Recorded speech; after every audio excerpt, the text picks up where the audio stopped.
Le vent souffle doucement entre les arbres de la forêt classée de Mbao située entre Pékin et Keur Massar. Sous les feuillages, des visiteurs avancent lentement sur les chantiers sablonneux pendant qu'à quelques mètres, des maraîchers s'activent dans leurs champs. Ici, nature et agriculture cohabitent dans un équilibre fragile au cœur de la banlieue dakaroise. Ici, c'est la série conservation. Oui, c'est la conservation. Ça arrive, on a Dans cette forêt de 700 hectares, les cultures de salade, persil, oignons et autres légumes verts offrent un contraste saisissant. Installés de longue date, les maraîchers sont souvent issus des 8 villages traditionnels qu'englobe la forêt. Ahmad Diop, trouvé en plein entretien de sa parcelle, produit de l'oignon vert. 3000 kg. Nous produisons à peu près 3000 kg de légumes sur une durée d'un mois ou à un mois et demi. D'autres peuvent récolter entre une semaine et 15 jours. Cette occupation autorisée n'est pas sans contrepartie. Les maraîchers ont aussi une tâche spéciale. Ils ont formé des comités de surveillance contre les agressions subies par la forêt, un des rares poumons verts de Dakar.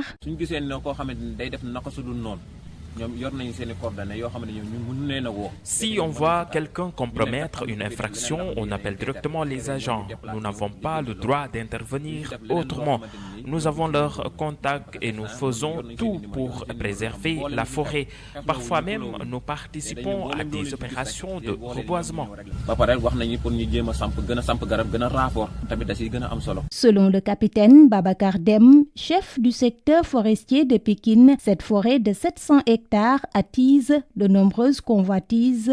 Nous sommes beaucoup plus menacés par les occupations irrégulières et il y a la surveillance des feux de brousse. Parce que aussi c'est une forêt qui fait l'objet souvent de feux, intentionnellement d'ailleurs, de certains malfrats. Il y a les automobilistes qui veulent coûte que coûte transformer cette forêt en garage, à l'image du garage de Keur Massar, qui a été vraiment arraché à la limite aux eaux et forêts par les transporteurs. Elle est agressée également par les ordures. Également, il y a l'exploitation des sables.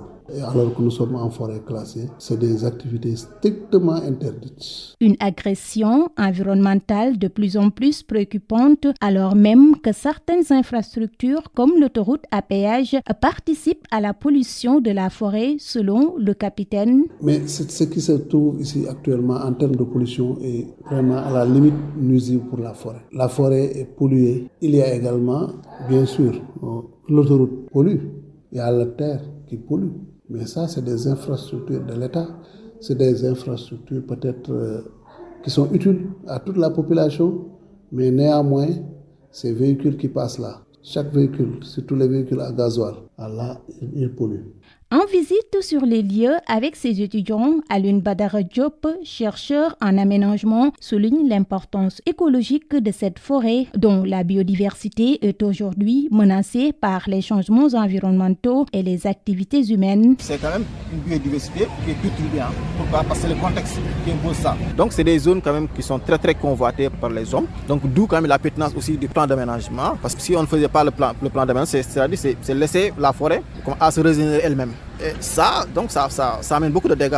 Mieux vaut faire le plan d'aménagement pour pouvoir quand même exploiter la forêt, pour pouvoir permettre aux hommes d'entrer dans la forêt, d'exploiter, mais de manière durable. Située en pleine zone urbaine, la préservation de la forêt dépend aussi de l'implication des populations riveraines. L'association Esprit Vert, basée à Keur Mbaye-Fall, s'investit dans sa défense contre les agressions. Rasoulba, son président. 80% de nos activités de reboisement, nous le faisons dans l'intérieur de la forêt en collaboration avec le service des Jeux et forêts. Depuis plus de 2 ans maintenant, on voit des arbres fruitiers qui prennent forme. On a même érigé un espace spécialement dédié au moringa. Plus de 200 plants ont été reboisés. Donc nous faisons pratiquement beaucoup d'activités là-bas, Rasoulba déplore toutefois un manque d'accompagnement, des difficultés que rencontrent également les services des eaux et forêts dans leur mission de protection. En matière de surveillance et d'intervention, le capitaine Babakar Dem pointe un manque de moyens logistiques et de personnel.